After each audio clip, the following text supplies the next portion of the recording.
Hello and welcome. In today's video, we'll learn how to upload an e-paper through mobile using the Epaper CMS. Let's get started.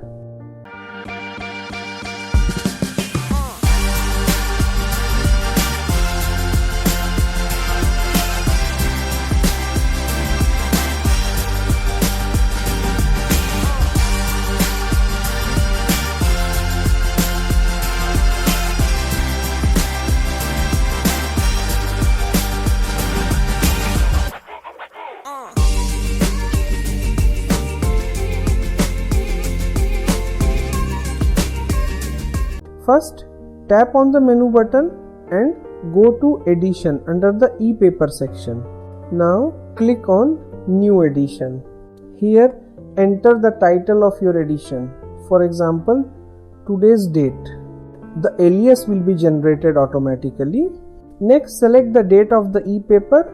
If you have multiple editions, choose the correct category. If it's just one edition, you can skip this step.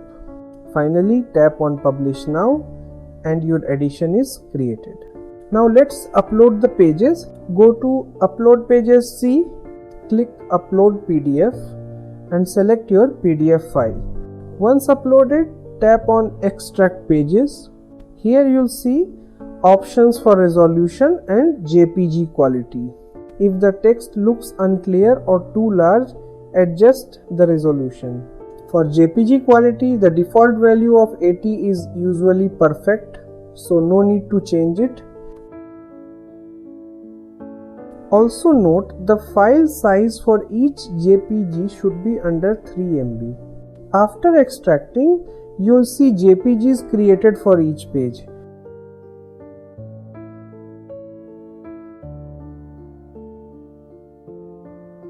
Next, let's do area mapping. Click on Create Area Map. The editor will open. Double tap anywhere on the page to create a box over a news item. Adjust its size as needed. You can either save each box individually or use Save All to save them at once. Once done, click Next and continue mapping for other pages. After completing the area mapping, you can preview your e-paper. Now, when a reader clicks on a news item, it will open as a neat news clipping. If you want to share your e-paper, go to Action, View, tap and hold, then select Copy Link Address. Now you can share this link anywhere on social media, WhatsApp or email, and your e-paper will instantly reach more readers. And that's it. This is how you can easily upload and publish your e-paper from mobile. If you found this video helpful, don't forget to share your feedback in the comments. Thank you for watching.